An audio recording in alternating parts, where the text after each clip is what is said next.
창세기 35장 잠깐 한번 보시겠습니다. 지난번에 우리가 야곱을 마무리를 다 했습니다. 35장 3절을 한번 보시면 야곱이 그 가족들에게 한 얘기입니다. 우리가 일어나 베델로 올라가자. 나의 환난 날에 내게 응답하시며 나의 가는 길에 나와 함께 하신 하나님께 내가 거기서 단을 쌓으려 하노라 하매. 우리 인생의 그 고백이 이 내용이 되어져야 되지 않을까 하는 생각들을 한번 해봅니다. 우리에게는 늘 환난의 날도 있고 또 우리가 생각할 때 좋은 날들도 있지만 그 좋은 날이든 환난의 날이든 하나님이 함께 하신다는 것, 나의 가는 길에 나와 함께 하신 하나님이 야곱의 고백입니다. 그래서 베델에다가 단을 쌓으려고 한다라고 이야기를 하고 있고, 이전에 섬겼던 이방 신상 그리고 귀에 있는 귀고리 뭐 이런 것들을 다 상수리 아래 나무에다가 묻었던 내용들을 우리가 지난번에 한번 살펴보는 시간을 가졌습니다. 그래서 야곱의 스토리가 일단락이 나고 이제 37장부터는 그 요셉의 얘기가 출발이 됩니다. 요셉의 얘기 가운데에서 좀 중요한 부분, 또 첫 구절이 37장 1절부터 한번 보겠습니다. 야곱이 가나안 땅 곧 그 아비의 우가던 땅에 거하였으니, 야곱의 약전, 이 약전이라는 말이 창세기에 보면 간혹 등장을 합니다. 약전이 뭘까요? 약전, 그 간략한 계보입니다. 간략한 계보를 가리켜서 약전이라고 합니다. 그래서 창세기는 여러 그 족보 얘기입니다. 그 족보를 통하여 하나님이 그 예수 그리스도를 보내주실 것이라고 하는 내용들에 대한 것들도 그 속에 또 귀하게 숨겨져 있기도 합니다. 그래서 야곱의 약전, 족보가 이러하니라.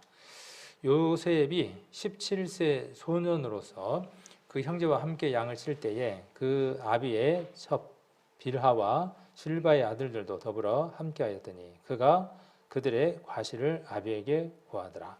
요셉은 노년에 얻은 아들이므로 이스라엘이 여러 아들보다 그를 깊이 사랑하여 위하여 채색옷을 지었더니 그 형들이 아비가 형제들보다 그를 사랑함을 보고 그를 미워하여 그에게 언사가 불평하였더라. 이 내용을 우리가 짤막하게 읽어봐도요, 아주 그 드라마에서 보는 듯한, 그 영화 가운데서 보는 듯한 그런 내용들을 우리가 쉽게 추측을 해낼 수 있습니다. 이 편애가 있었고 아버지가 한 그 자녀만 사랑하였고 그 사랑하는 일들로 말미암아 그 형제들 간에 많은 갈등이 있었구나 하는 것들을 우리가 금방 이렇게 이 성경을 읽으면서 알 수 있습니다. 그래서 이런 것들을 뭐 드라마 해놓거나 그 다음에 또 만화의 그림으로 그려놓거나 이런 것들을 읽어보면 또 보거나 하면 아주 흥미진진합니다. 그리고 이 흥미진진하다는 말은 어떤 의미이기도 하냐 하면 우리들 주변에 쉽게 있는 얘기라는 얘기죠. 공감할 수 있다는 얘기죠. 그 얘기를 좀 더 우리들에게 한번 접근을 해서 적용을 해본다면 우리들 집안 안에도 있는 일이라는 것이죠. 내 집안 안에 내가 그렇게 성장했을 수도 있고 또 어쩌면은 내가 가꾸는 그 가정이 나의 어떤 편애로 말미암아 내 자녀들이 이런 불평 가운데 있을 수도 있는, 쉽게 우리가 찾아볼 수 있는 그런 대목들을 우리가 지금 읽고 있습니다. 그래서 이런 내용들을 통해서 오늘 요셉의 얘기가 출발이 되는데, 이 요셉의 얘기를 통해서 우리가 또 여러 가지 또 교훈들을 받으면 좋겠다 싶습니다. 우리가 지난번 쭉 한번 앞에서부터 한번 정리를 해보면 네 부분으로 우리가 성경을 나눠서 공부할 수 있다고 이야기를 했습니다. 왕국이라고 하는 가장 중요한 몸통 하나를 두고, 왕국과 그 이후 시대, 그래서 왕국, 그 다음에 포로로 잡혀가는 것, 그 다음에 그들이 귀환하는 것까지를 이스라엘의 역사, 한 중요한 한 토막이라고 생각을 하고, 그걸 중심으로 했을 때 머리 부분에 해당하는 것, 시작 부분에 해당하는 것, 출발 지점에 해당하는 것이 우리가 왕국 이전 시대입니다. 그래서 그 왕국 이전 시대를 우리가 지금 첫 부분을 살펴보고 있습니다. 그리고 아까 이야기했던 몸통 부분이 있고, 그 다음에 예수님 시대가 있고, 그 다음에 사도 시대가 있습니다. 이렇게 우리가 네 부분으로 성경을 나눌 수 있고, 그리고 그것도 우리가 좀 더 이렇게 성경도 우리가 거기에다가 넣어서 이해를 해볼 수 있습니다 하는 것들을 우리가 처음 성경 공부를 하면서 이야기를 해봤습니다. 그래서 왕국 이전 시대는 이렇게 몇 개의 부분으로 나눌 수 있다고 말씀을 드렸습니다. 아담 시대라고 아담 시대 한 부분으로 이야기해 볼 수 있고 창세기 1장부터 5장까지 편하게 이제 좀 들으셔도 되죠. 요셉 얘기 들어가기 전에 조금 다시 이렇게 복습하는 거라고 생각을 하시면 되겠죠. 그래서 아담 시대의 배경이 되는 곳이 여기 티그리스와 유프라테스 강. 그래서 우리 메소포타미아 지역이라고 하는 것을 우리가 잘 알 수 있고 에덴 동산 자리가 우리가 어디였는가 하는 것들도 우리는 고증을 통해서 고각을 통해서 확증되는 것들 우리가 이제 알 수 있죠. 그래서 이런 내용들은 어떤 그 역사책에 쓰여진 얘기보다도 훨씬 더 중요한 것을 담고 있죠. 역사는 실제로 있었던 것들을 중심으로 해서 우리가 역사를 배우죠. 근데 그 안에는 조금은 무엇이 있느냐 하면 그 나라의 어떤 것들을 좀 더 멋있게 보이기 위해서 신화라고 하는 것들도 등장하기도 합니다. 그러나 성경은 신화가 아닙니다. 있을 법한 얘기를 기록하고 있는 것이 아니라 철저하게 창세기 1장 1절부터 시작해서 모든 내용들이 실제로 있었던 이야기를 기록하고 있습니다.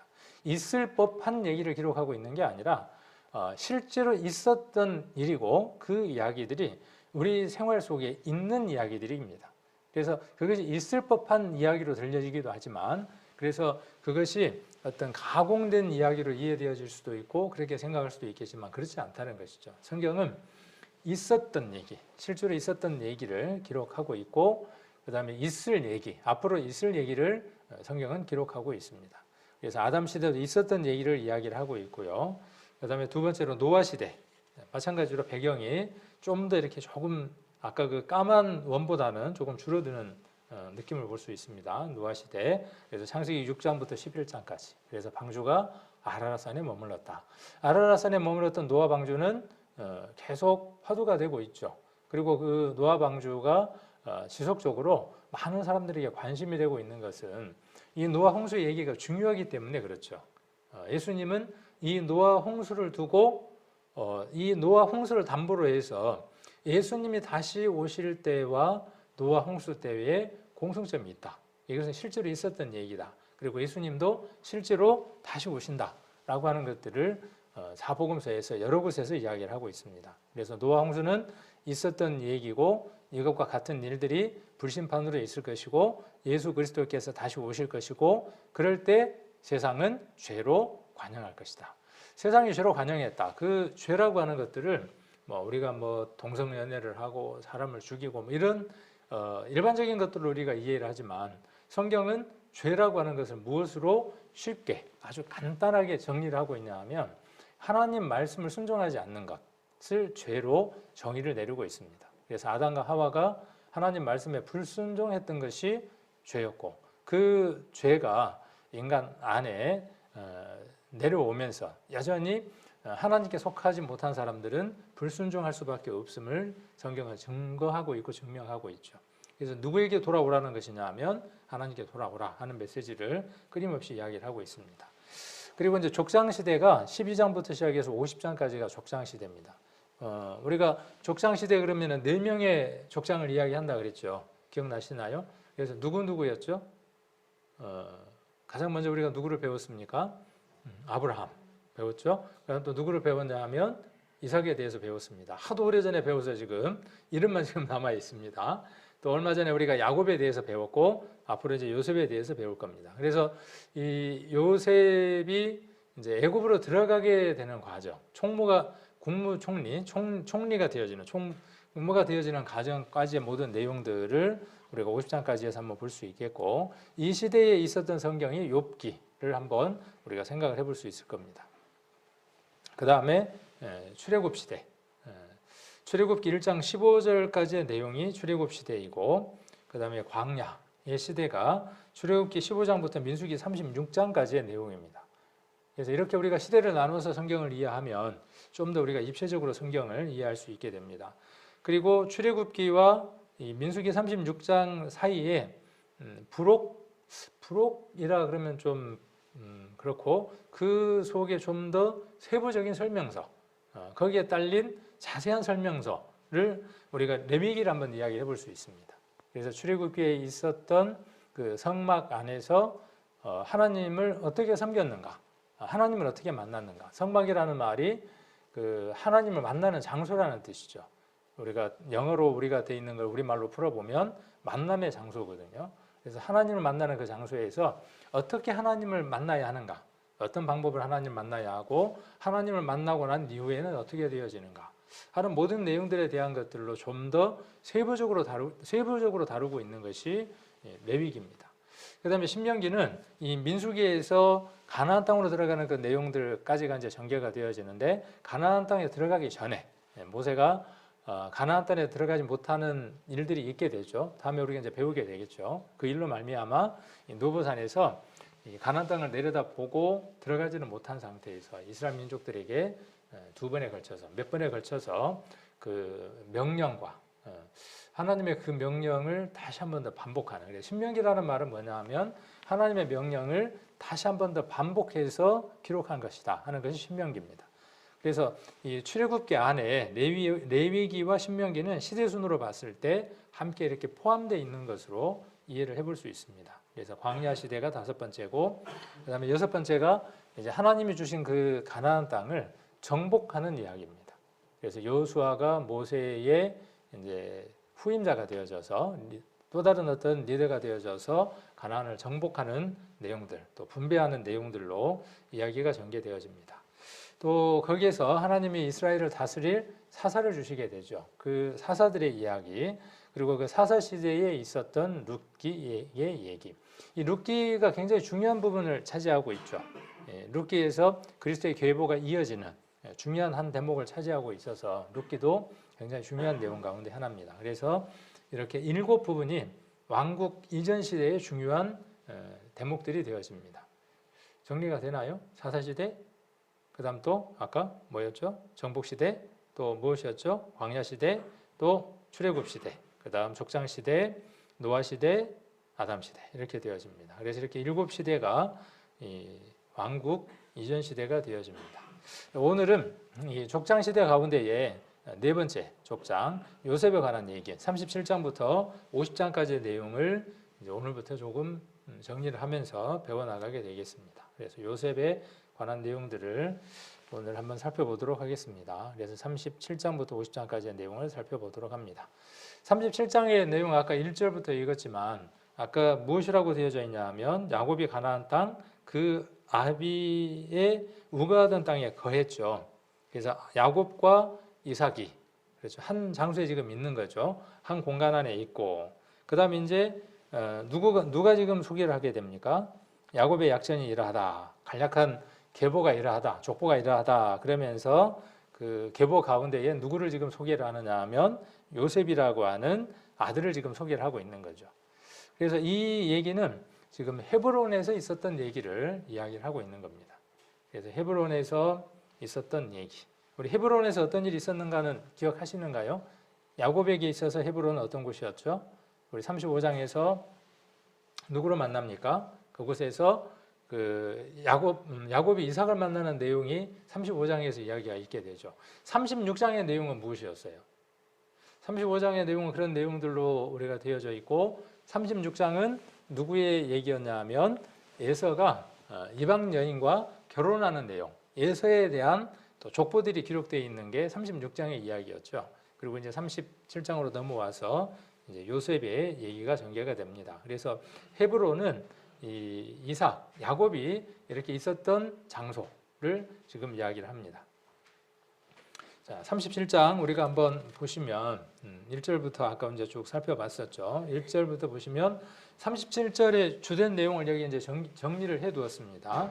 37장 1절에서 큰 중요한 것 첫 번째가 뭐냐 하면 형들의 미움을 받았다는 거예요. 요셉이 이 형들의 미움을 받았다, 그렇게 이야기를 하고 있고, 두 번째가 뭐냐 하면 요셉이 아버지 그 야곱의 심부름을 하였다. 이스마엘이죠. 이스마엘의 심부름을 하였다. 그 심부름의 내용이 뭘까요?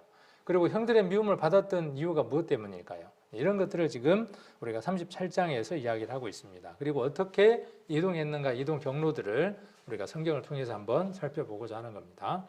아까 우리가 2절에 기록되어 있는 대로 그 형제들의 2장 후반절이죠. 37장 2절 후반절에 보시면 그가 그랬습니다. 요셉이 그 말입니다. 그들 형제들의 과실이라는 것은 잘못이나 허물을 이야기하는 거죠. 아비들에게 고하는 거죠. 그래서 31장 2절의 내용을 지금 여기 이렇게 다른 번역본에 이렇게 옮겨서 적어두었죠. 그래서 요셉의 주특기가 뭘까요? 요셉의 주특기 두 가지. 요셉의 주특기 두 가지. 네? 아까 이야기한 대로 고자질쟁이, 또 하나는 꿈쟁이, 꿈꾸는 자. 그렇죠. 요셉 그러면은 우리가 이 스토리를 통해서 두 가지를 한번 생각해 볼 수 있습니다. 꿈을 꾸는 자, 그리고 그 꿈을 잘 해석하는 자. 그렇죠. 요셉 그럼 우리가 그런 스토리들이 머릿속에 들어옵니다. 그리고 오늘 출발점에서 이야기하는 대로 이 고자질이 형제간들의 어떤 그 갈등을 만들어내는 한 요인으로서 지금 제시가 되고 있죠. 그 다음 또 형들하고의 갈등이 야기되는 원인이 되어지는 그 원인으로 지금 성경에서는 무엇을 이야기를 하고 있죠? 채색옷. 이 채색옷의 의미가 무엇일까요? 이 채색옷이라고 하는 것은 그 여러 가지 색깔로 된 아주 비싼 옷을 채색옷이라 그러는데요. 우리 같으면은 뭐 옛날에 그 색동 저고리 정도? 근데 그냥 우리 그 한복의 색동 저고리의 어떤 느낌이 아니라 고대 근동 지방에서는 그 왕의 그러니까 왕족의 자녀들, 그러니까 귀족의 자녀들만 입을 수 있는 아주 그 고급스러운 옷을 가리켜서 채색 옷이라고 이야기를 합니다. 이 채색 옷을 지금 3절에 보면 이 표현들을 우리가 하나하나 잘 읽어볼 필요가 있습니다. 요셉은 그랬어요. 요셉은 뜻이 뭘까요? 이스마엘 뜻이 무엇이었을까요? 우리가 이 이름의 뜻만 우리가 잘 이해를 해도요, 전반적인 스토리를 다 이해를 할 수 있습니다. 예를 들면 야곱의 이름의 뜻이 무엇이었는가? 이것도 중요하죠. 야곱이 어떤 이름이었는가? 그러면 그가 쌍둥이였다는 것을 우리가 알게 되고, 그리고 쌍둥이 형이 에서였다는 것도 알게 되고, 그의 이름을 통해서 우리가 그의 성격이 어떤가 하는 것들을 충분히 성경을 통해서 정보를 얻을 수 있죠. 그리고 야곱은 그의 발꿈치를 잡고 나왔다는 것. 뭐 그런 의미들을 통해서, 그 이름들의 의미들을 통해서 성경 전반적인 것들을 머릿속에 담을 수 있게 됩니다. 그럼 요셉이라고 하는 이름의 뜻이 뭘까요? 다 그 이름의 뜻들이 있었죠. 한번 30장을 한번 찾아보겠습니다. 여기 잡으시고 30장으로 한번 가보겠습니다. 30장 24절에 한번 가보시면 22절부터 한번 보실까요? 22절부터 하나님이 라헬을 생각하신지라 하나님이 그를 들으시고 그 태를 여신 고로 그가 잉태하여 아들을 낳고 가로되 하나님이 나의 부끄러움을 씻으셨다 하고 그 이름을 요셉이라 하니 여호와는 다시 다른 아들을 내게 더하시기를 원하노라 함이었더라. 그러니까 요셉이라고 하는 사람의 이름의 뜻이 여기 지금 있는 겁니다. 그러니까 요셉이라고 하는 이름의 뜻이 무엇이냐? 여기에 내게 더하시기를 원한다. 그런 뜻이에요. 요셉이라고 하는 이름의 뜻은 성경 안에 우리가 굳이 히브리어를 찾아보지 않더라도 이런 것들을 찾을 수 있습니다. 그리고 이 라헬은 베냐민을 낳다가 죽죠. 우리 지난번에 우리 야곱 배우면서 봤었죠. 지난번에 우리 구역 모임 할 때 이제 이 얘기가 나왔었는데 그 가족 묘에 장사되지 못한 여인. 그러니까 야곱의 그 사랑을 진정한 사랑을 받기는 했지만 그의 아내, 사랑을 받았던 라헬이 그 가족의 묘에 그 장사되지 못하죠. 열조에게 돌아가지 못하죠. 그런 부분들은 우리가 성경을 통해서 무엇을 알 수 있느냐 하면 라헬이 여전히 세상적인 사람이었다는 것들을 우리가 드라빔을 가지고 나왔던 일들이나 이런 것들을 통해서 알 수 있죠.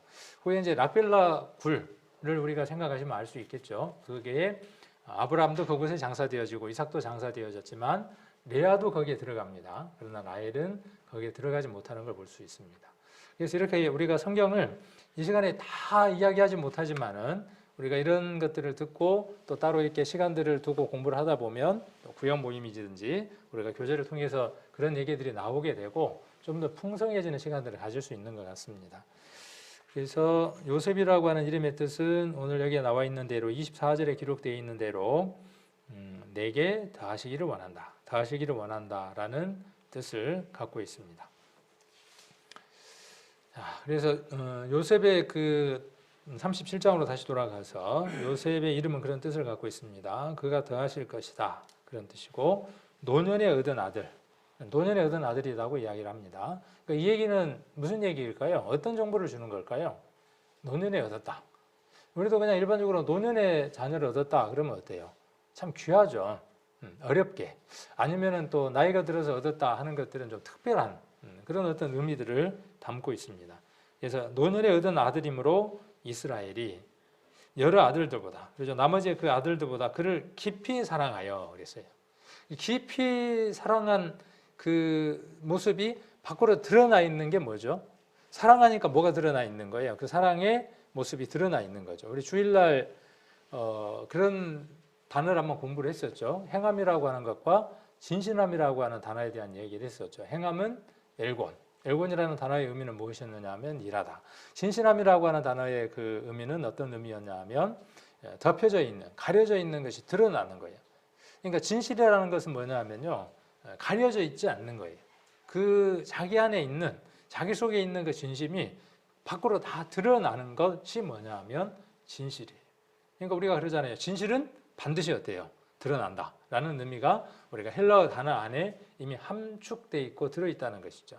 그러니까 사랑하고 내 마음에 그것이 가득 채워져 있다 그러면 본능적으로 나도 모르게 어떻게 되어진다는 거예요. 하지 마라 그래도 어떻다는 거죠? 드러나는 거죠.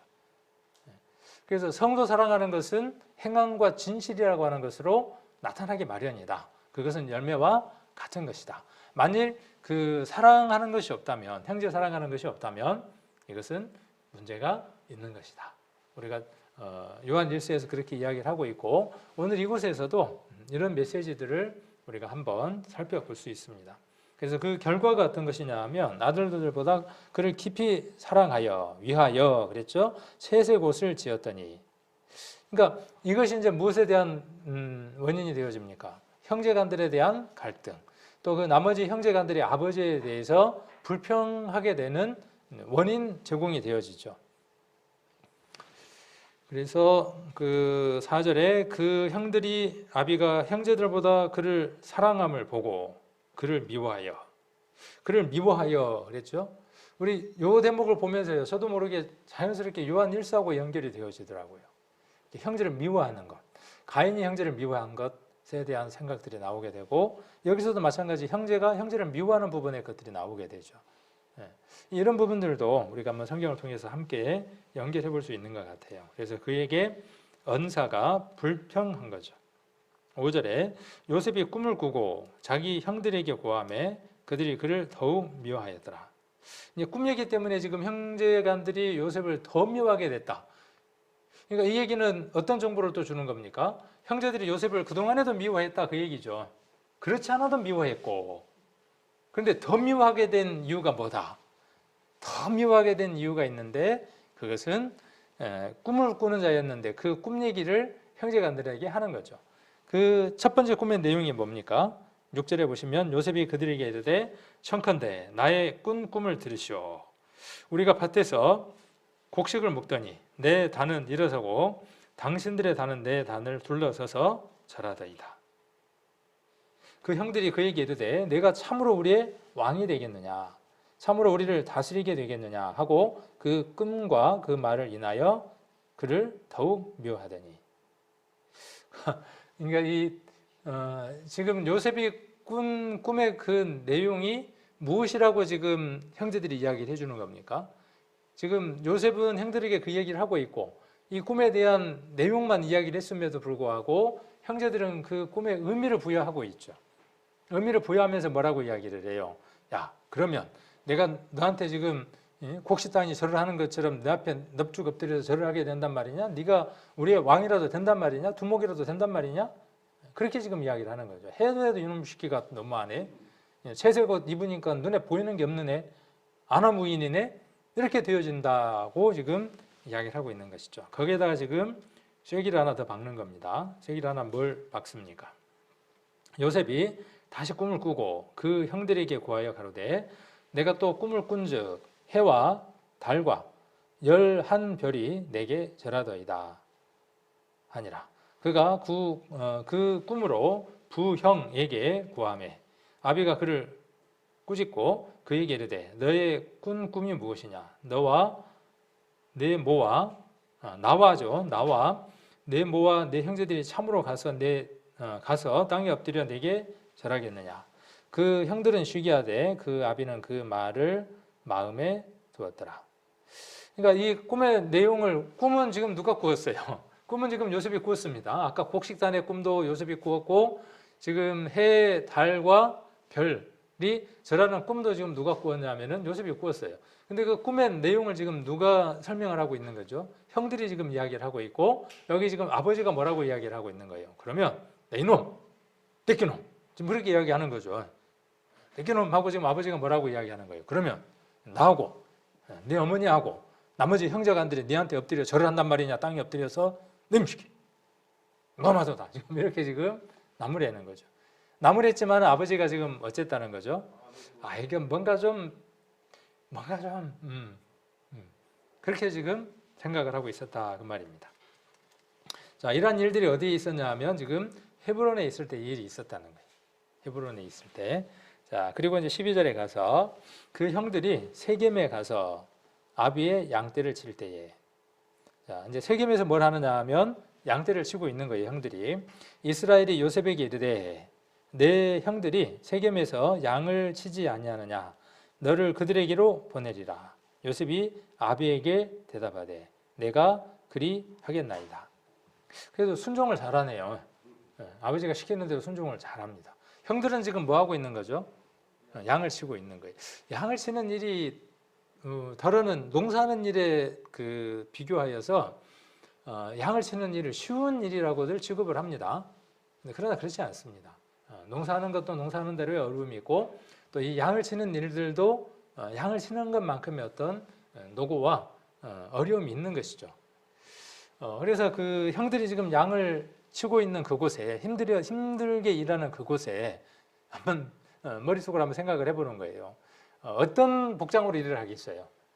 뭐 늑대가 나타난다든지 뭐 그 양이나 염소의 천적들이 나타난다면 바로 투입돼서 무찔릴 수 있는 그런 옷들로 무장을 하고 거기에서 양을 칠 거 아니에요. 근데 그런 상태에 지금 누가 오는 거예요? 동생이 오는데 어떻게 오는 겁니까 지금? 동생을 보내는 거예요. 보내는데 어떻게 보내는 거죠? 채색 옷을 입고 가는 거예요. 우리들 가정 안에도 이런 일이 있을 수 있죠. 있죠. 이제 그러면 어때요? 그런 부분들이 이제 갈등들이 되어지는 거죠. 14절. 그래도 이제 이 요셉은 순종을 하고 갑니다. 14절. 이스라엘이 그에게 이르되 가서 내 형들과 양떼가 잘 있는지 여부를 보고 돌아와 내게 고하라 하고 그를 헤브론 골짜기에 보내매 이에 세겜으로 가니라. 헤브론 골짜기에서 보내매 그랬죠. 그러니까 헤브론에서 있다가 지금 어디로 이동을 하고 있는 거죠? 지금 어디로 이동을 하느냐 하면 빈게 없네요. 이렇게 헤브론에서 지금 어디로 이동을 하느냐 하면 세겜으로 이동을 하게 되는 거죠. 자, 이렇게 이제 이동을 하게 됩니다. 자, 그런데 주문은 뭐예요? 아버지가 헤브론에서 세겜으로 보내는데 세겜이라고 하는 장소에 형들은 지금 양을 치고 있는 거죠. 그 주문 사항은 뭐예요? 주문 사항은 뭐냐 하면 2절이에요. 2절하고 연결되는 거죠. 뭘 이야기해 주라는 거예요? 아버지가 지금 요셉에게 요구하는 게 뭐예요? 지금 13절에 이야기를 하고 있는 대로 14절에 이야기를 하고 있는 대로 형들과 양떼가 다 잘 있는지 여부를 보고 돌아와 내게 고하라는 거죠. 그러니까 이거 있는 대로 이야기해 주라 그 말인데 나쁘게 이야기하면 뭐예요? 형들 입장에서는 뭐죠? 고자질이고 요셉 입장에서는 뭐예요? 있는 대로 이야기를 해주는 거예요. 있는 대로 이야기해 주는 거예요. 그런데 형들 입장에서는 별로 그렇게 좋지는 않죠. 15절 어떤 사람이 그를 만난즉 그가 들에서 방황하는지라 그 사람이 그에게 물어 가로되 내가 무엇을 찾느냐 그가 가로되 내가 나의 형제들을 찾으오니 청컨대 그들의 양치는 곳을 내게 가르치소서. 그 사람이 가로되 그들이 여기서 떠났느니라. 내가 그들의 말을 들으니 도단으로 가자 하더라. 요셉이 그 형들의 뒤를 따라가서 도단에서 그를 만나니라. 이게 세겜에 있었다가 그 양떼를 그 치던 형들이 어디로 간 거죠? 도단으로 이동을 하고 그 도단으로 이동한 곳으로 지금 요셉이 간 거죠. 얘기를 듣고 그래서 도단에서 그를 만나게 됩니다. 요셉이 그들에게 가까이 오기 전에 그들이 요셉을 멀리서 보고 죽이기를 꾀하여 그들은 누구냐 하면 형제들이죠. 형제들. 그래서 요셉이 그들에게 오니까 가까이 오는 것을 보고 지금 모여갖고 뭐라고 이야기를 하는 거죠? 귀하다 대고 큰 소리로 이야기 안 했겠죠. 절대로. 뭐라고 이야기를 했겠어요? 잘생이 귀하다 대고 오면은 그냥 죽여버리자 이랬겠죠. 다 들렸죠 방금. 이렇게 이제 했겠죠. 죽이기를 꾀하여 서로 이르되 꿈꾸는 자가 오는도다. 비아냥되는 거죠. 자, 그를 죽여 한 구덩이에 던지고 우리가 말하기를 악한 짐승이 그를 잡아먹었다 하자. 그 꿈이 어떻게 되는 것을 우리가 볼 것이니라 하는지라. 그 꿈대로 되려면 누가 생존하고 있어야죠? 요셉이 생존하고 있어야죠. 근데 그 꿈을 누가 이루지 못하도록 막아버린 거예요. 형제간들이 지금 막겠다는 거죠. 근데 이게 막아지나요? 하나님이 이루실 그 일들이 사람의 어떤 방해로 막아지냐 그 말이죠.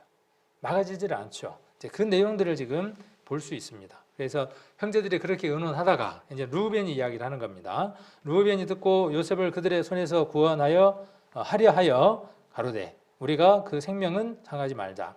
르우벤이 또 그들에게 이르되 피를 흘리지 말라. 그를 광야 그 구덩이에 던지고 손을 그에게 대지 말라 하니 이는 그가 요셉을 그들의 손에서 구원하여 그 아베게로 돌리려 함이었더라. 요셉은 르우벤은 어떻게든 이 요셉이 다시 아버지에게로 가게끔 하고자 하는 의사를 갖고 있는 걸 볼 수 있습니다. 23절 요셉이 형들에게 이르되 그 형들이 요셉의 옷 곧 그 입은 채색 옷을 벗기고 요셉이 형들에게 이르매 그 형들이 요셉의 옷 곧 그 입은 채색 옷을 벗기고 그를 잡아 구덩이에 던지니 그 구덩이는 빈 것이라 그 속에 물이 없었더라.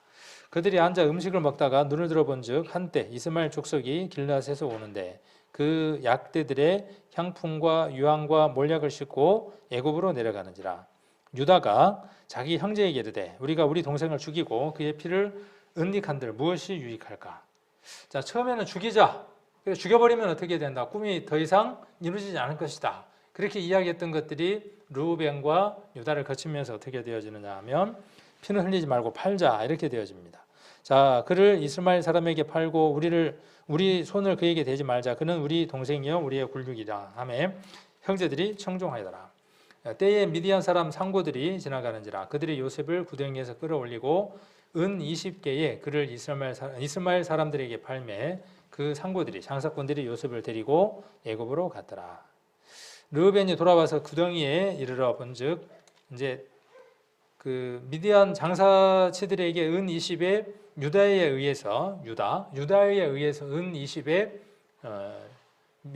미디안 상인들에게 요셉이 팔려갔습니다. 그렇게 팔려가고 난 다음에 지금 르우벤이 그 사실을 알게 된 거죠. 르우벤이 돌아와서 구덩이에 이르러 본즉 요셉이 없는지라 옷을 찢고 아우들에게 와서 가로되 아이가 없도다. 나는 어디로 갈까? 이 나는 어디로 갈까 했을 때에 장자로서의 아버지를 볼 수 없는 얼굴을 볼 면목이 없는 거죠. 형제간들을 잘 이렇게 돌보지 못했다는 것 때문에 표현하는 그 표현들을 볼 수 있습니다. 그들이 요셉의 옷을 취하고 수염소를 죽여 그 옷을 피해 적시고 그 채색 옷을 보내어 그 아베기로 가져다가 이르기를 우리가 이것을 얻었으니 아버지의 아들의 옷인가 아버지의 아들의 옷인가 아닌가 보소서 하매 아비가 그것을 알아보고 가로되 내 아들의 옷이라 악한 짐승이 그를 먹었도다.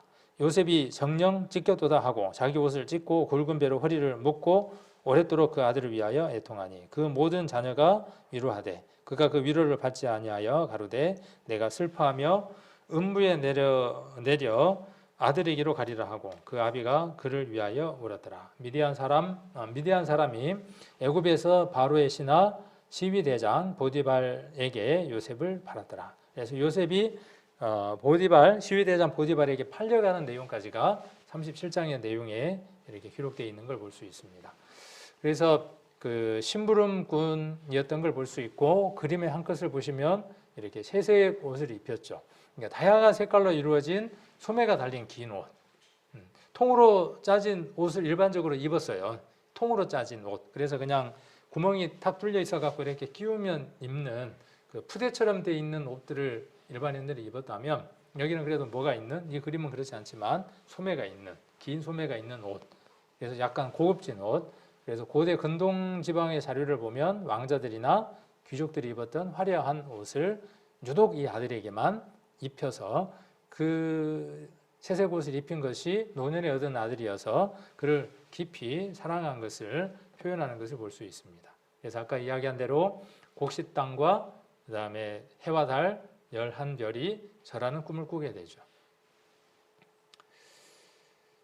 자, 그리고 심부름을 하게 됩니다. 아까 우리가 읽어봤었습니다. 심부름을 가게 되는 내용입니다. 그래서 요셉이 헤브론에 아비에게 있다가 이스라엘과 있다가 이제 세겜에서 도단으로 이렇게 이동을 하게 됩니다. 자, 도단에서 있었던 일이 이제 어떤 일이 있게 되는 겁니까? 아까 르우벤의 제안에 의해서 형제들은 죽이자고 하지만 르우벤은 어떻게 해요? 웅덩이에다가 바치자 그렇게 이야기를 하고 유다가 어떻게 합니까? 넷째 유다가 어떻게 하느냐 하면 미디안 상인에게 팝니다. 그리고 르우벤은 어떻게 합니까? 그 동생이 없어진 것을 알고 아버지에게 돌아갈 수 없으니까 꾀를 짜낸 거죠. 당신의 아들이 죽었다. 이 표현이 참 재밌는 것 같아요. 32절에 보시면 아버지의 아들의 옷이 아닌가? 아버지의 아들의 옷인가 아닌가 보소서. 아버지의 아들. 그렇죠? 아버지의 아들. 내 동생의 옷이 아닌가? 이렇게 내 동생 요셉의 옷이 아닌지 아버지 한번 보십시오. 이렇게 이야기를 해야 되는데 아버지의 아들. 그렇죠? 이 표현이 참 너무 재밌는 것 같아요. 우리 형님이 간혹 뭐라 그러냐면은 누구 어머니한테 한번 가봐라 그러거든요. 누구 아버지한테 한번 가봐라 그렇게 이야기를 하는데 누구 아버지나 또 뭐 제 아버지나 똑같으니까 그렇게 표현되어지죠. 이 표현이 그런 표현이어서 참 재밌더라고요. 아버지의 아들의 옷이 아닌가라는 이 표현이. 그러니까 이게 어떤 표현이에요? 아까 은사가 어떻게 했다 그랬죠? 은사가 37장에 보시면 4절에 보시면 그에게 은사가 그러니까 부모에게 어떻다는 거예요? 은사가 불평한 거예요. 그러니까 요셉에게도 은사가 불평했겠지만 당연히 누구에게도요. 그렇게 편애하는 아버지에게도 입이 이렇게 부르퉁하게 나와가지고 툴툴대면서 이야기했던 것들을 우리나 이런 그 성경의 표현들을 통해서도 얼마든지 읽어볼 수 있다는 것이죠. 자, 이 그림은 형제들이 르우벤의 제안에 의해서 물이 없는 구덩이에다가 요셉을 던져넣는 모습이죠. 자, 그리고 이 모습은 미디안 상인에게 요셉을 은 얼마에? 20에. 뭔가 좀 이렇게 짜릿짜릿하면서 뭔가 전율이 오지 않아요? 저는 이 요셉의 스토리를 쭉 읽으면서요, 어떤 것들이 쭉 느껴지느냐 하면 예수님이 그 가셨던 모습 하나하나의 모습들이 보여집니다. 그래서 예수님이 은 30에게 은 30 가룟 유다에게 팔리고 또 구덩이에 잠깐 갇혀 있게 되고 뭐 이런 내용들을 우리가 연결 지어서 함께 우리가 생각해 볼 수 있는 대목들이 되어집니다. 그래서 그 옷을 그 수염소를 죽여서 옷에다가 피칠을 해서 아버지에게다가 가져다 주는, 그렇죠. 그 자식들의 그 모습이 어때요? 함께 단합해서 똘똘 뭉쳐가지고 지금 아버지를 어떻게 하는 거예요? 살아 있는지 죽어 있는지 알 수 없잖아요. 지금 미디안 상인에게 팔려갔던 그 동생 살아 있을까? 그러나 어떻게 생각했겠어요? 죽었을지도 모르는 아들, 동생이라고 생각했기 때문에 어때요? 수염소를 잡아서 채색옷에다가 피칠을 해서 아버지에게 드리고, 아버지에게는 지금 어떻게 확 딱 바뀌기를 원하는 거예요. 그렇게 잘난 아들, 그렇게 사랑하는 아들, 이제 바이 끝났어요. 당신에게 아들은 여기 있는 아들들밖에 없어요. 그렇게 마치 뭐하는 것 같은, 각인시키는 것 같은, 어떻게 보면 그 자식이지만 아버지에게 또 부모에게 하는 그 너무나 잔인한 어떤 그런 모습들도 우리가 한번 볼 수 있습니다. 이 그림은 그 이스라엘이 자꾸 오늘 입이 심부름을 잘 못합니다. 야곱, 이스라엘이 옆에 있는 건 아마 엄마겠죠. 그 라헬일 수도 있고 또 이 이스라엘의 아내일 수도 있겠죠. 가족간들이죠. 그 유다가 가족이 지금 형제간들이 뭘 들고 온 거예요? 지금 채색 옷에 피가 묻혀져 있는 그 옷을 들고 와서 아버지에게 주었어요. 아버지가 이제 뭘 하는 장면이냐면 옷을 찢는 거예요. 옷을 찢는다는 건 뭐냐 하면 슬픔의 표현이에요. 그 슬픔을 가슴이 찢어지는 듯한 그 슬픔을 그대로 표현하는 모습이 옷을 찢는다는 모습입니다. 거기에 지금 앉아있는 아이는 누구일까요? 베냐민. 이 그림들이 성경에 대한 내용들을 참 잘 표현을 해주고 있죠. 베냐민입니다. 그래서 이런 그 대목들을 지금 우리가 37장에서 보고 있습니다. 책을 하나 소개를 해드리려고요. 책을 3권을 소개를 해드리려고. 지금 우리가 지도를 통해서 우리가 성경을 쭉 공부하고 있잖아요. 우리가 지금 보고 있는 이것들을 좀 더 공부를 쉽게 해줄 수 있고 자세히 해줄 수 있는 책들이 있더라고요. 그래서 책을 찾아보니까 뭐 도서출판 성소라고 하는 곳에서 나왔는데 3권을 다 살려면 목돈이 들더라고요. 근데 그 돈을 들여서 저 같은 경우는 돈을 들여서 살만하더라고요. 그래서 돈을 들여서 샀어요. 왜 샀냐 하면 저도 이 책을 보면서 성경을 이해하는 데 도움이 되고 제게 도움이 된 이 자료들이 우리 성도님들하고 공유가 될 때 우리 성도님들에게 도움이 되기 때문에 이 책을 보자마자 그냥 2번 다시 뒤도 안 돌아보고 바로 샀어요. 다 샀더니 목돈이더라고요. 우리가 그 몸의 건강을 위해서요, 몸을 위해서 육신 있잖아요. 육신을 위해서 많은 투자를 합니다. 하루 가운데에 육신을 위해서 투자하는 시간이 참으로 많습니다. 그렇죠? 하루에 3번 뭐는 합니까? 정해진 시간에 밥을 먹습니다. 그 밥을 먹지 않으면 어때요? 이 육신이 기둥에서 움직일 수 없기 때문에 엄청난 투자를 하는 겁니다. 하루에 3번 끼니를 찾아서 밥을 먹는 이것 공식화되어 있죠. 그래서 누구도 이걸 막을 수 없습니다. 밥 먹는 그 시간요, 법으로도 딱 정해져 있죠. 왜? 그만큼 크고 중요한 거기 때문에. 그래서 때로는 양질의 또 영양가 있는 그런 음식들을 먹기 위해서 우리는 먼 곳을 마다하지 않고 가고 그 음식을 먹음으로 해서 즐거우니까 어떻게 하느냐 하면 많은 돈도 투자하고 많은 시간도 투자합니다. 그럴 때 어떠냐 하면 몸이 더 힘을 얻어서 일을 할 수 있기 때문에. 그 다음 또 우리는 무엇을 위해서 투자를 하느냐 하면 우리의 마음을 위해서 일명 이야기하는 그 문화의 시간을 많이 갖습니다. 그래서 뭐 음악을 듣기도 하고 또 때로는 영화를 보기도 하고 또 어디로 여행을 떠나기도 합니다. 무엇 때문에 그러냐 하면 몸을 우리 그 육신을 위한 것은 아니에요. 무엇을 위한 것이냐 하면 우리 마음에 있는 이 속 사람이 뭔가 좀 생동감 있게 살아가기 위해서 우리는 분위기도 바꾸고 여러 가지 일들을 합니다. 주일날 이야기했던 대로 이게 안 되면 어때요? 몸이 먹지 못하면 어때요? 몸이 먹을 수 없으면요. 먹어야 되는데 먹을 수 없으면 불행한 거예요. 그 먹을 수 없는 그 이유들이 예를 들면 아프다든지 또 너무 바쁘다든지 그렇게 해서 내가 때가 돼서 못 먹으면요. 막 화가 나는 거예요. 제가 그러거든요. 지금은 안 그러는데 예전에는 딱 밥 때가 됐는데 밥을 안 주면 막 화가 나요. 다른 거 내가 간식도 안 먹는데 그 끼니 3번 때 그 밥 시간도 못 채우냐고 막 화를 내거든요.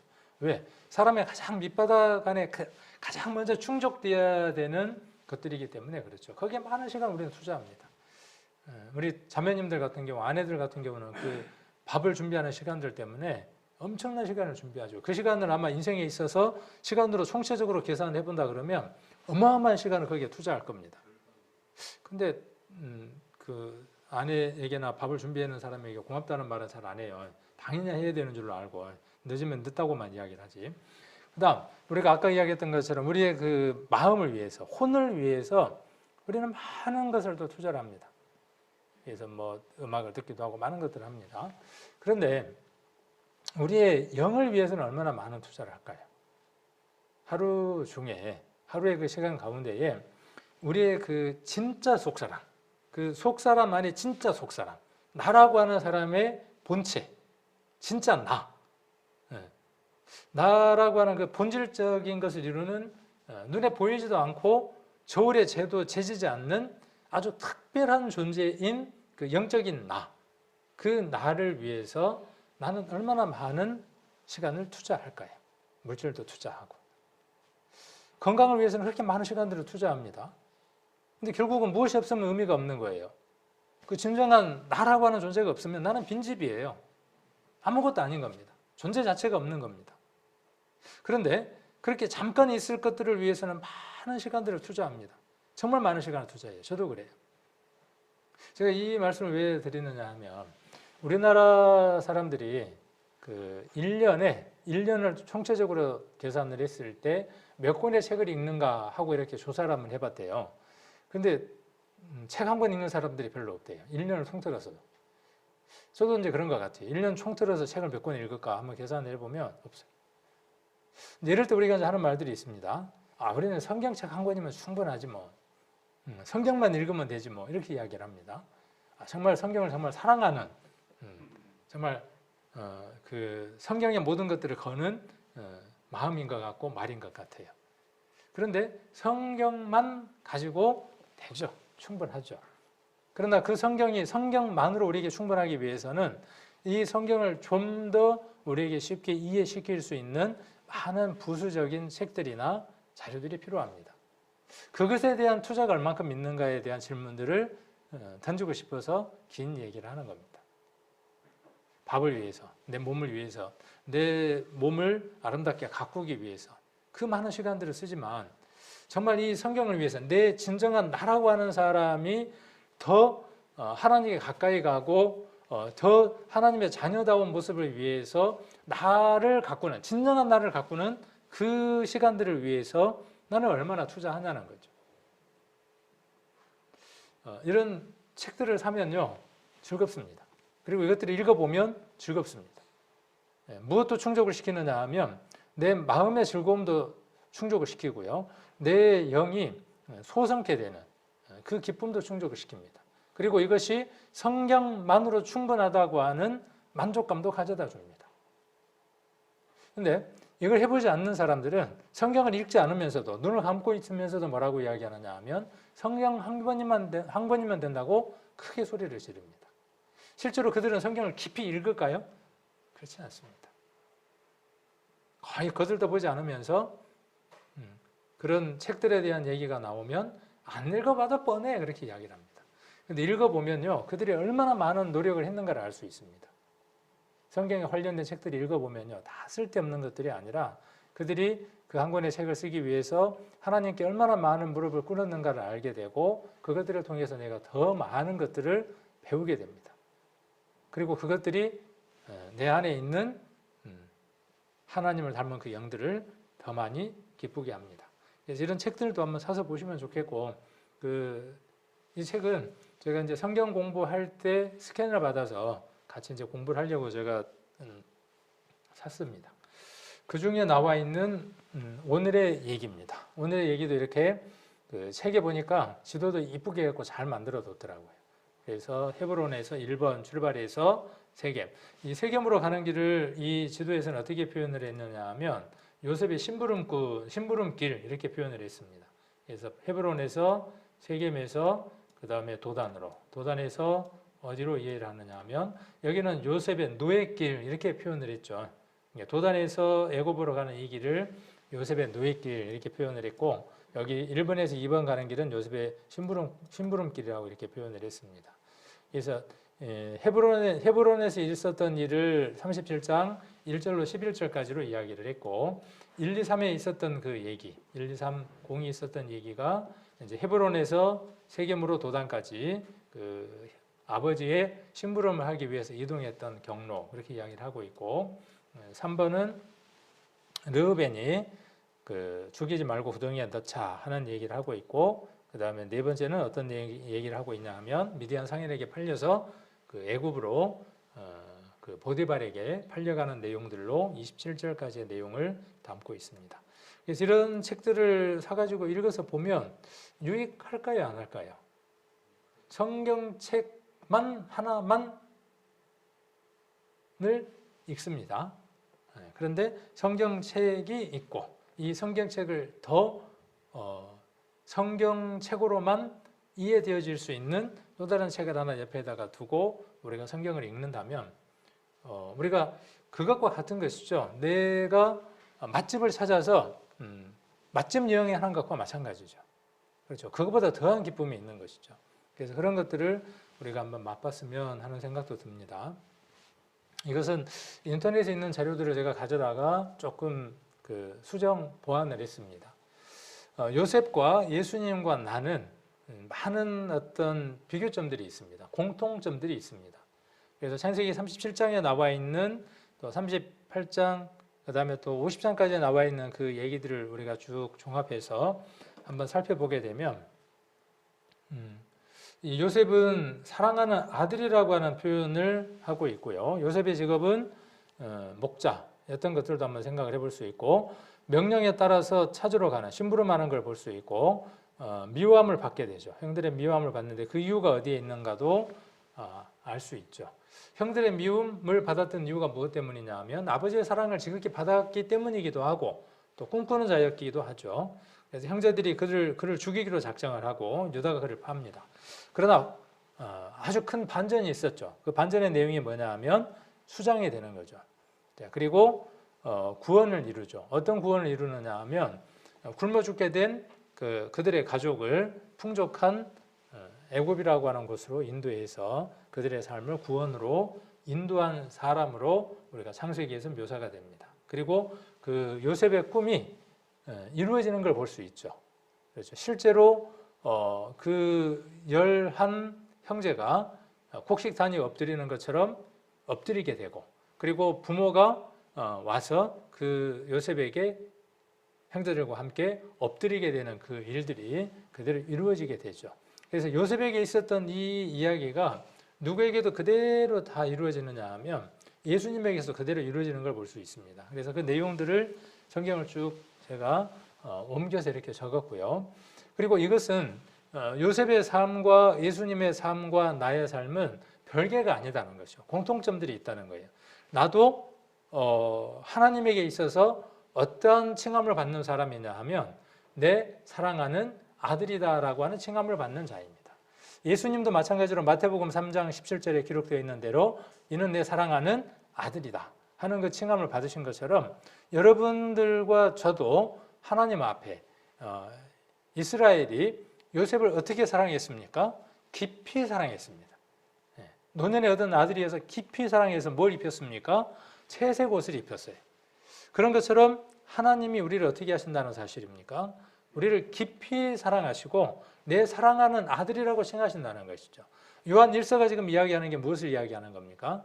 요한 1서가 이야기하는 것이 우리에게 무엇을 말하느냐 하면 너희들은 하나님의 사랑하는 자다 하는 것을 말하고 있죠. 우리 요한복음 한번 찾아보겠습니다. 유다서를 한번 찾아보겠습니다. 유다서 1장 1절입니다. 계시록 바로 앞에죠. 유다서 1장 1절.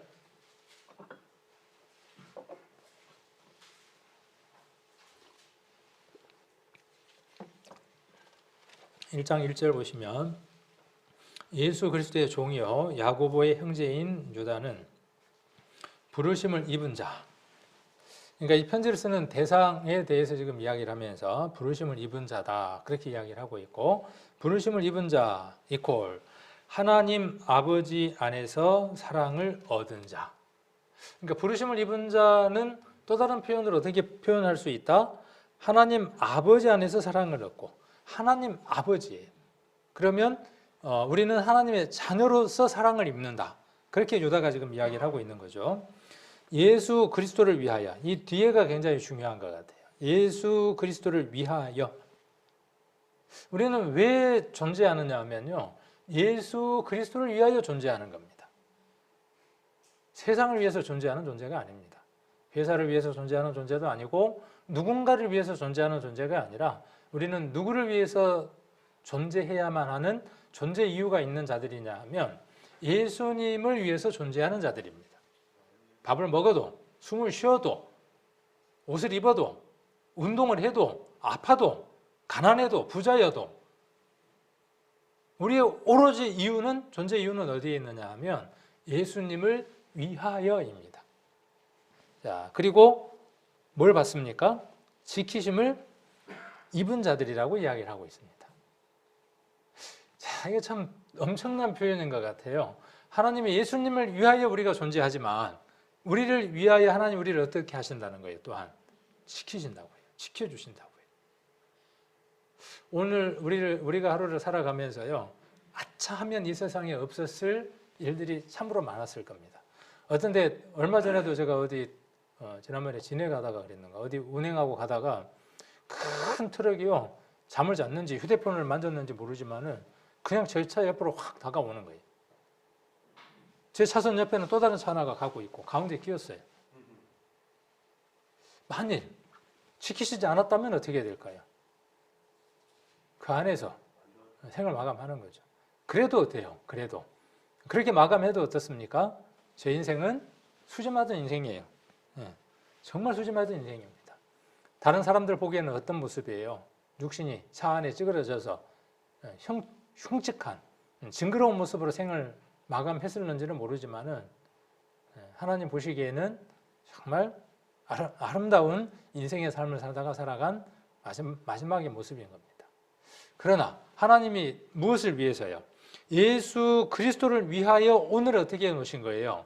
이렇게 지금 호흡을 내게 유지해주고 계시는 거예요. 지키고 계시는 거예요. 누가 그런 보호함을 받았다는 것이냐 하면 요셉이 그렇게 보호함을 받은 것처럼, 그 요셉의 여정이 그랬던 것처럼 우리는 이미 알고 있죠. 이제 하나하나 배워나가겠지만, 더 배워나가겠지만 요셉이 그런 것처럼 그 길에 정말 죽을 뻔한 일들이 수없이 많지만 누구를 위하여? 예수 그리스도를 위하여 우리가 지키심을 입고 있다는 이 사실. 그런데 우리가 감사하지 않는다면 은혜를 모르는 사람이겠죠. 자, 그리고 명령을 따라서 요셉이 순종했던 것처럼 마태복음 28장 마지막 절에는 예수님이 우리에게 제자로서의 삶을 살아야 함을 마태복음 28장에서 이야기를 하고 있죠. 우리 너무나 잘 알고 계시죠. 우리가 설교를 통해서 들었기 때문에. 그래서 우리가 해야 될 일이 뭡니까? 제자를 삼는 것이죠. 그렇죠? 그리고 예수님이 우리에게 분부하시고 가르치신 모든 것을 어떻게 해야 됩니까? 우리도 알려주는 일을 해야 되는 거죠. 그래서 우리가 선교를 해야 할 책임이 우리에게 분명히 있습니다. 요셉이 형제들의 그 미움을 받았던 것처럼요, 우리도 형제들의 미움을 받습니다. 친형제들의 미움을 받습니다. 근데 무엇 때문에 그랬습니까? 아버지가 그를 사랑하기 때문이에요.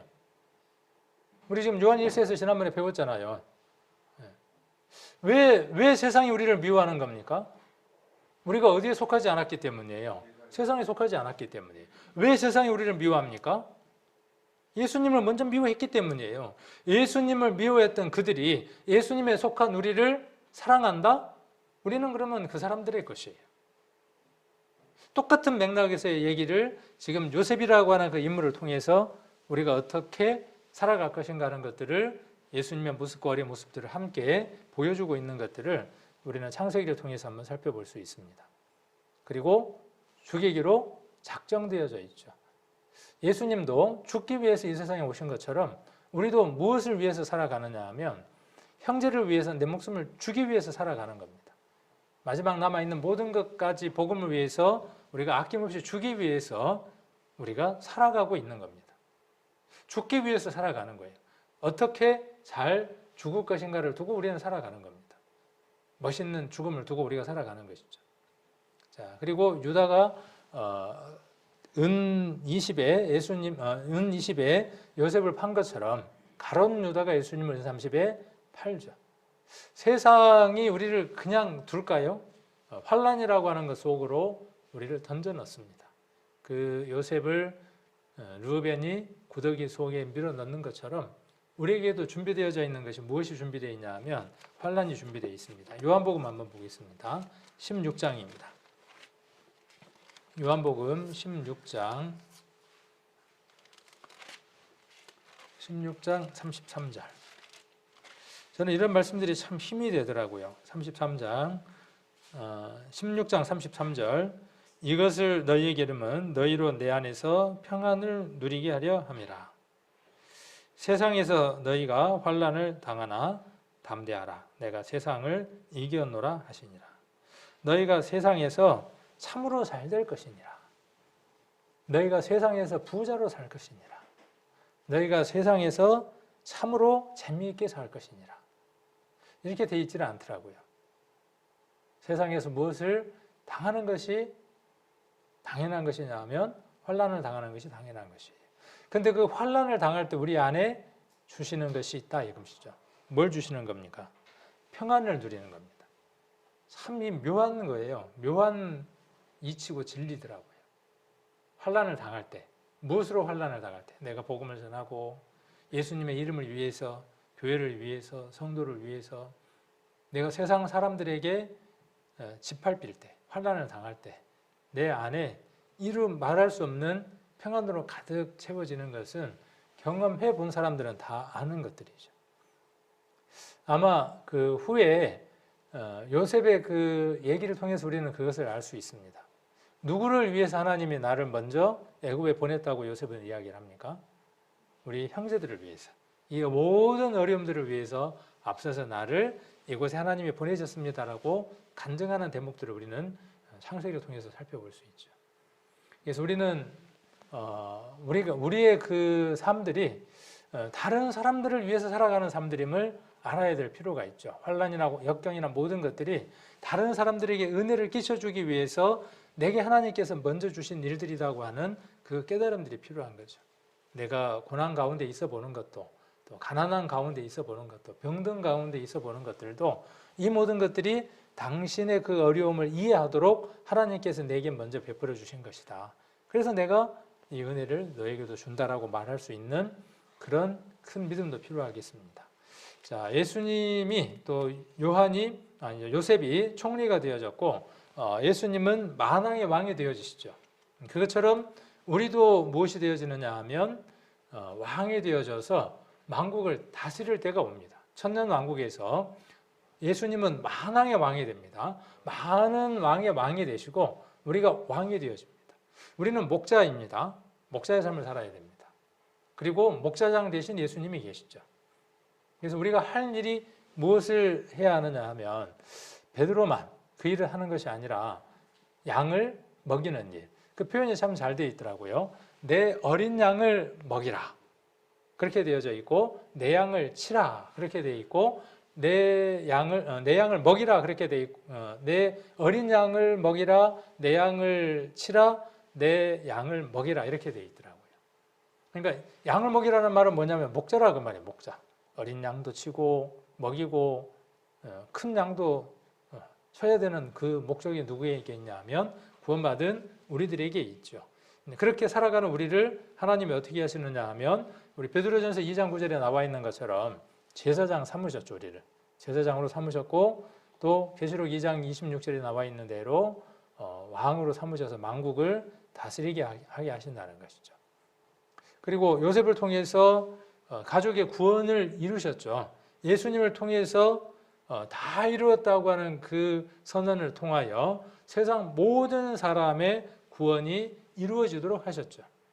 그리고 나의 구원은 언제 이루어지느냐 하면 예수님이 재림하실 때, 공중에 재림하실 때 우리의 몸이 썩지 않는 몸으로 부활할 것이라고 이야기를 하고 있죠.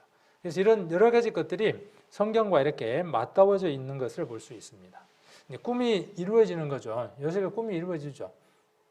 그리고 예수님의 꿈이 이루어졌죠. 예수님의 꿈이 무엇일까요? 예수님의 꿈. 여기 요한복음 11장 52절에 있는데 요한복음 있으니까 한번 찾아보겠습니다. 11장 52절.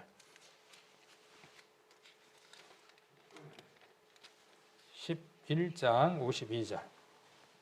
또 그 민족만 위할 뿐 아니라 흩어진 하나님의 자녀를 모아 하나가 되게 하기 위하여 죽으실 것을 미리 말함이라.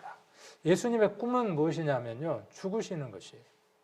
예수님의 꿈은 무엇이냐면 다시 부활하시는 거예요. 예수님의 꿈은 무엇이냐 하면 그 죽으심과 부활하심을 통하여 모든 사람이 구원을 얻도록 하는 것이 예수님의 꿈입니다. 예수님의 꿈은 이루어졌어요, 안 이루어졌어요? 이루어지셨습니다. 저와 여러분의 꿈은 무엇입니까? 저와 여러분의 꿈은 우리 계시록 22장에 기록되어 있는 것처럼 눈물도 없고 슬픔도 없고 애통도 없는 그곳에서 영원히 사는 것이 우리의 꿈이죠. 저와 여러분의 꿈이 무엇입니까? 이따가 후에 이제 그런 것들에 대해서 배우겠지만 그 꿈에 대한 왜곡된 것들이 어떤 것들이 있느냐 하면 내가 꿈을 꿉니다. 내가 꿈을 꾸면 뭘 사느냐 하면 복권을 사요. 내가 꿈을 꾸는데 복권을 삽니다. 그 꿈의 내용이 어떤 거냐 하면 돼지가 나왔어. 돼지가 내 품 안으로 콱 들어오는 꿈을 꿨어요. 그러니까 뭘 사느냐 하면 복권을 사요. 그 꿈과 지금 요셉에게 있었던 그 꿈, 제가 지금 이야기하는 그 꿈은 전혀 다른 꿈을 지금 이야기를 하는 겁니다. 그것도 이제 한번 후에 성경적으로 한번 좀 정리를 해드려 보는 시간들을 갖도록 하려고 합니다. 저와 여러분의 꿈은 무엇입니까? 지난밤 내 꿈에 누군가가 보였습니까? 그리고 그 꿈 이루어 달라고 했습니까? 그러면 그 꿈속에 나오는 그 주님을 내가 그 꿈이 이루어져서 만나려면 부끄럽지 않는 만남이 되어야 될 거 아닙니까? 나만 그곳에서 슬픔이 없고 나만 그곳에서 아픔이 없고 나만 그곳에서 영원히 산다면 이건 나의 꿈이 아닐 겁니다. 예수님의 꿈도 아니고 우리의 꿈도 아닐 겁니다. 요셉은 어떤 꿈이었느냐 하면 그 꿈이었습니다. 그래서 그 꿈이 이루어지기까지 요셉이 얼마나 많은 인내의 길을 갔는가 하는 것들을 우리가 그 여정들을 앞으로 더 살펴보게 되겠습니다. 그래서 다음에 또 요셉에 대한 여정을 또 생애를 더 살펴보는 시간을 갖도록 하겠습니다.